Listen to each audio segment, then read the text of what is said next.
Hey YouTube, the reason why I'm doing this video is to talk about the crushing. You always hear TD Jakes talk about the crushing. Um, he's like a grape, he's being crushed into wine.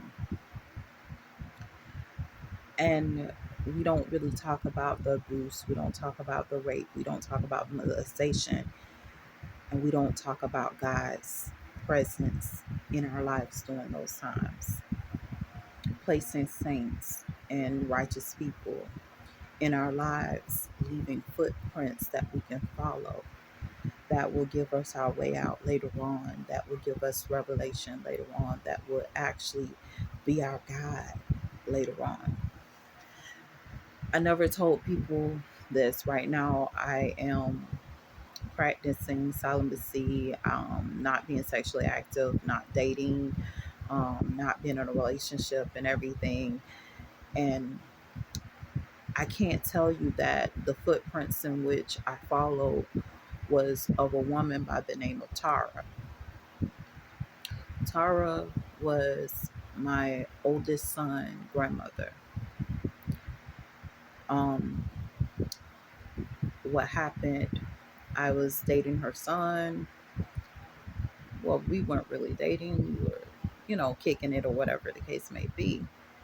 And she was put into my life to leave footprints, to sow seeds that may not have been watered at the present time, but was there and would give me guidance in some of my darkest hours, which I recently went through.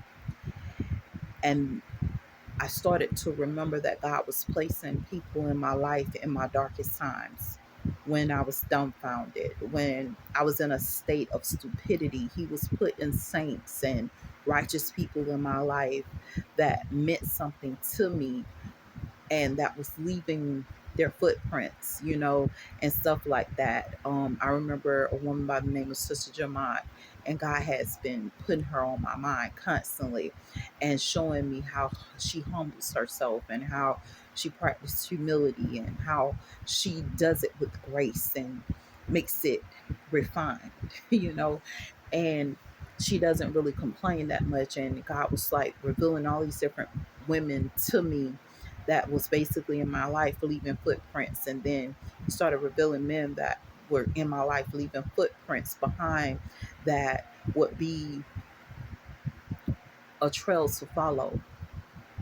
You can follow in my footsteps, so you can choose a life to go through and stuff like that. And at that time, I don't believe those people even knew how much they would be an impression over me and how powerful their their lives was at that precious moment, and the things that they have done, how legendary it would be, and how it would leave an impression on me, somebody that they thought probably was insignificant, didn't matter, wasn't even taking in what they were doing, didn't even care about what they were doing, but it mattered. you know I look at me now, I'm 4 years not sexually active, and I, I I can honestly say I think back to talking to Tara a lot of times and her inspiration to my life. Even though she was moved from me in a terrible way, because of DNA issues with my son and everything else. Um, I think back to her guidance in my life. I have no reason to sit up here and lie about anything. And her guidance and what it meant to me. And that's probably part of the reason why things went the way that they went, because she was on the path of guiding me down a path that others would not have taken me on, you know. And I think about some of the things she said to me. She's like, yeah, I go through this and I go through that. And her words of wisdom on how to deal with the situation and how to go through it with grace and how to actually do what you have to do to stay the way that you choose to stay, which is not being sexually active. And her words meant a lot to me. They encouraged me. And I don't know if she knew that she was sowing seeds during the time that I was being crushed, because a lot of times we don't even know that we're being crushed. We don't even know that we're being abused. We don't even know that we're being raped. We don't know that we're being molested. We don't know that we're going through so much. And then we're dealing with an Alzheimer's situation where we have forgotten that this was happening to us. We had forgotten our abusers. We had forgotten some of the oppression that was taking place with us. And I don't know if she knew that her journey and the path that she chose would leave footprints for me to follow in my darkest times when I didn't know what to do. I chose her path. You know, out of a million paths that I could have chosen, I chose hers. And then I think about Sister Jamont, how she always humbled herself, how she chose to be an usher when she could have been a minister, how she never really talks that much, but at the same time, when you actually get to speak to her, she has such a grace about herself. You know, something that I want to be like. You know, she's so humble and so peaceful, and there's so many different people that have left footprints in my life to follow. You know, that was so powerful. And I don't know if they knew that they were sowing seeds. And I'm praying that that's something that I'm doing with my own children, because for some weird reason, some of the footprints I left wasn't very impressionable. I probably left them with good work habits because it was like, Mom, I'm always working, you know, or something like that. She never really has time for me like I want. That's probably one of the biggest footprint they may find later on. But at the same time, I don't know if they knew that they left seeds, and now the seeds beginning to grow, and it's leaving a tree, hopefully, that will bear fruits for generations to come. You know, I'm looking at everything that I've been through, and I never knew why I was being introduced to these people. I never knew why they were coming into my life at the time that they were coming into my life, and why were they leaving these footprints and stuff like that. Because at that time, I could never see myself even following in their footsteps. I could never see myself in that manner because I had so much going on, and the devil had such a great hold on me. And, you know, like, either you do good or you do bad. And if you do bad, sin lies at the door, you know. And sin had completely consumed and taken over me. So I never saw myself in the manner of actually being great. I never saw myself in the manner of actually expanding to the point in which God has put me in. I never saw myself as not being sexually active. I never saw certain things, but then God started to do his intervention. You know, I started seeing certain things. I started seeing multiple men come in the image of one man that you may date. I had to witness these situations with my daughters, and I'm sitting up here and I'm saying to myself, okay, this is supposed to be one man, but this one man is many men. And God's showing me this, many men touching a woman because of her dating one guy. You're dating. Showing me married women going through the same thing. Married woman, she's dating one man, and multiple men touching her body because of the one man that she's married to. And we were taught marriage is not a sin, but at the same time, there's other things that are going on that, you know, we get confirmation from in certain texts that are not accessible to um, people of the Christian faith. I can honestly say you will have to search several different faiths to actually find the testaments of some of this stuff that's going on with us while we're in the process of getting married to the veil, and not actually marrying the veil, but actually marrying God. And we're covered with the veil. The veil is the covering of the eyes, the face, the mouth, the nose, and everything. And we are the brides and brooms. And we're in the process of marrying to God. And while we're in that process, certain things are going on, and we weren't even acknowledgeable when this time would come. And a lot of people don't understand there will be weeping and wailing and grasping of teeth because they will not be entered into the wedding. They will have had their veil on, but they will not be entered into the house of God to get married. You don't went through blindness. You don't went through not having taste. You don't went through being deaf. You don't went through not being able to smell. And now you're in the process of getting married to God. And you're not even found fit to even marry because of the lifestyle in which we choose to live and the things that we choose to do that are not in accordance with the word of God. You know, and then some of this stuff I'm starting to realize that it is in accordance with God, but at the time we're not supposed to be sexually active, and we don't have the ministers that are in tune with God as well as they should be to actually advise us and say, hey, you know, we're going through the bridal ceremony at this time, and you can't be sexually active with your wife, your husband, or anybody because these things are lurking, trying to consume, trying to take from you, trying to do so many different things with you. And we call it the veil. It's the devil trying to distract you and trying to keep you from actually committing to God and trying to keep you in darkness, trying to keep you there hurting or being abused and stuff like that. And after a while, I don't know if you guys know it, but with the way our bodies are created, I can honestly tell you, if we endure too much pain, it will cut off completely and we will be numbed out. This is how when we know enough is enough. When you start seeing women cutting their arms and doing all kinds of damage to their body, they're saying, look, I can't feel no more. And they don't understand. It's a reason why you can't feel because you have been through so much. God just say, you got to stop you from feeling. You done been through too much. You shouldn't have to feel this. You shouldn't have to go through this. You know, it's a lot of times you're innocent. And they not telling the stories about the innocent and how it's affecting lives.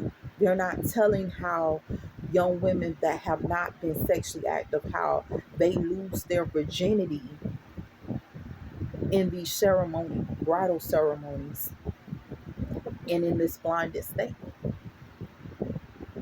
They're not telling you guys why there are certain cultures that choose to cut the clitoris off because they're trying to stop someone from torturing you every day, trying to force you to have an orgasm. So they cut your clitoris off and circumcise you the same way they would circumcise a man, so that when that person comes to attack you, they have nothing to attack.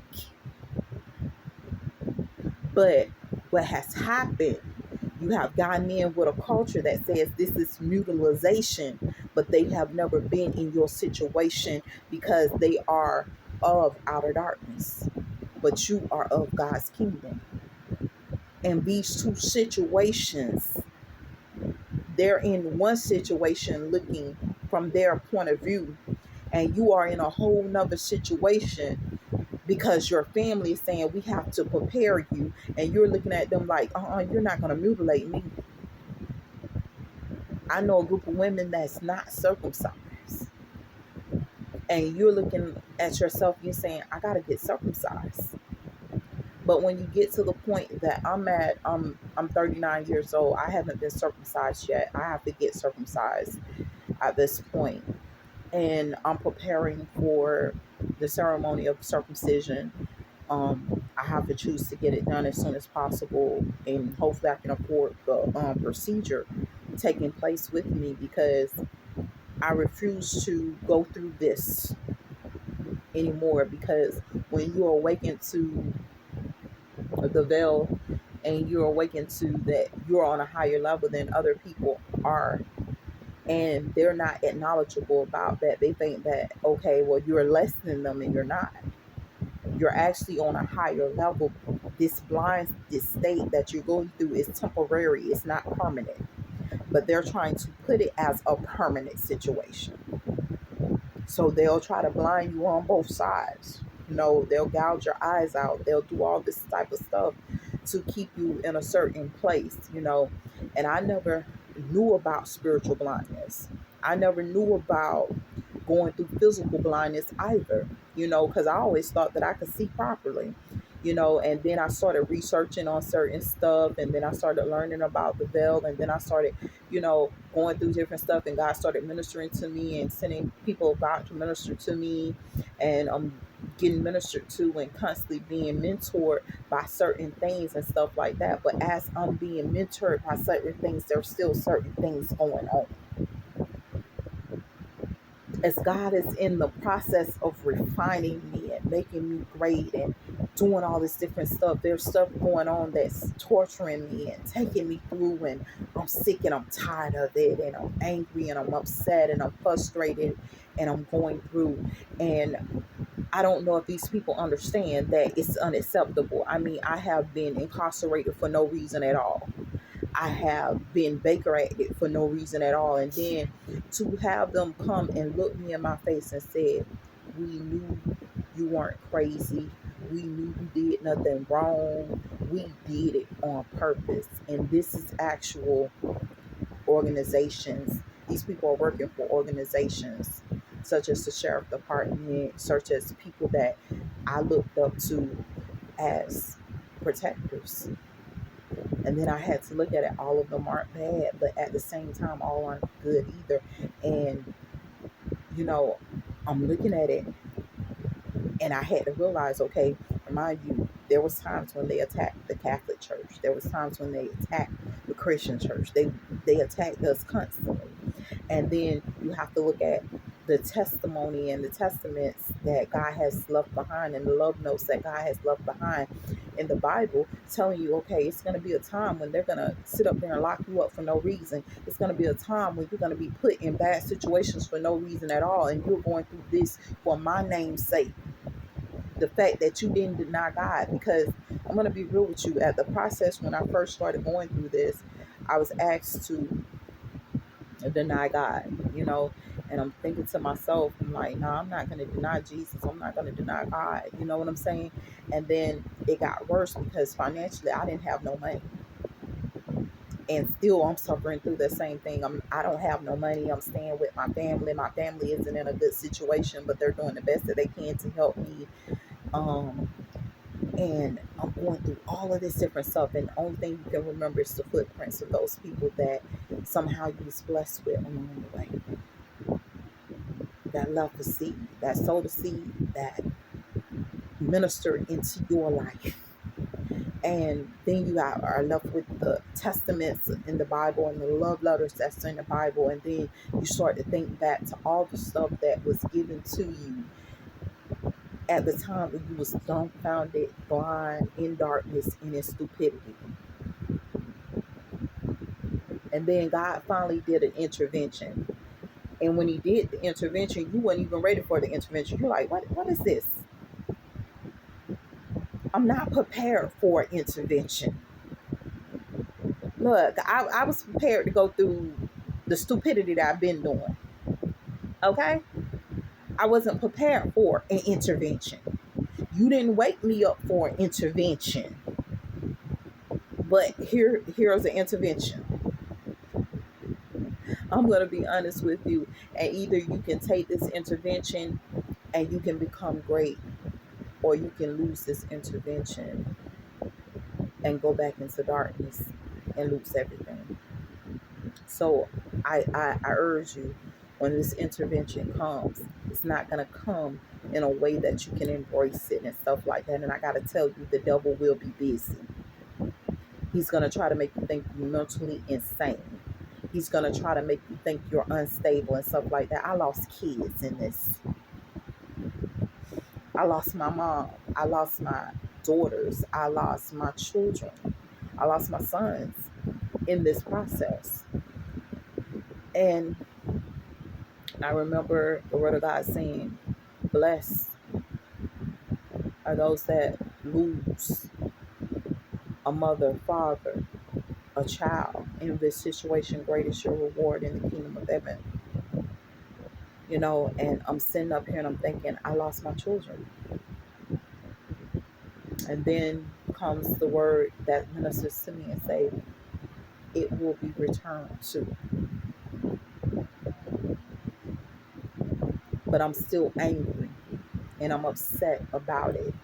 And God's working and the devil's working and the devil's getting on my nerves. But God's sitting there saying, this is your time for me to refine you. And I'm going through the crushing. I'm going through being raped. They don't talk about the rapes. Let's talk about it. I'm going through being raped. I cannot see who's raping me. I cannot point to exactly who it is. It started out while I was asleep. Now it's starting out because I cannot see and I'm dealing with the veil.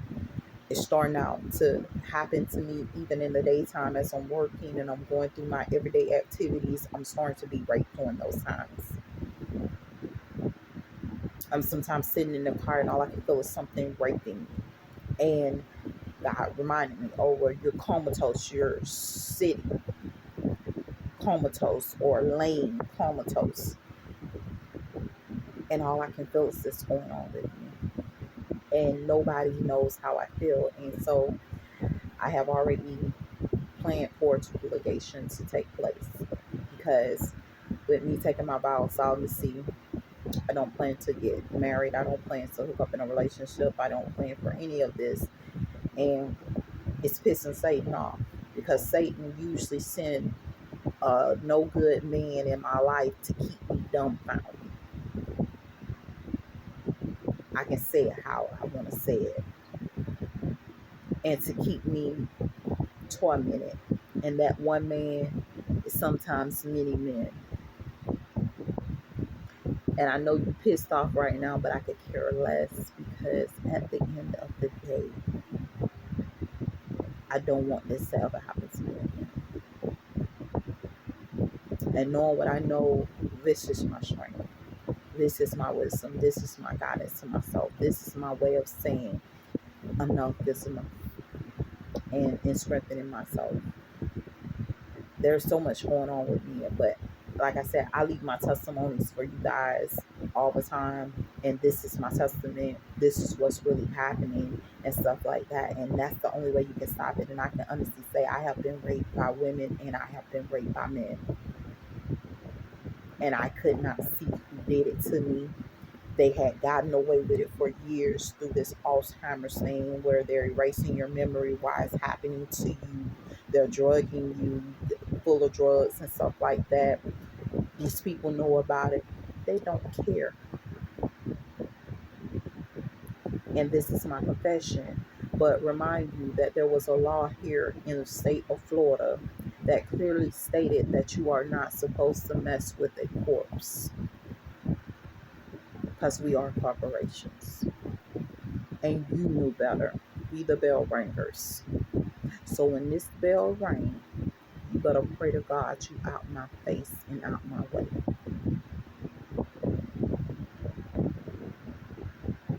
Anyway, hopefully these words encourage you. I'm just telling it like it is. I don't know how else to tell it. I minister the word of God constantly. I'm going to tell you truthfully, I am not one of those peaceful saints that's going to sit up here and say, oh, I'm just going to pray about it. No. Faith without work is dead. You will not just pray about it. You will do something about it. And that's how I work. I believe in doing something about it. If you did something to me, I want to do something back to you because that's what I was taught to believe in. Eye for eye and a tooth for a tooth. You cannot get away with abusing people because if you feel that it's okay and nobody does anything to you, see, because I believe in universal law too, that what you're sent out into the world comes back to you. But at the same time, these people have not suffered for centuries on some of this stuff that they're doing. Because guess what? They put the saints in the way to suffer for them. They put the people in God in the way to suffer for them. They put the corporations in the way to suffer for them. And I'm not for it. So I'm asking for vengeance. And if God don't show up and do it, more than happy to do it for him. May God bless you. I hope these words encourage you. This is my testimony. And it's just the honest truth.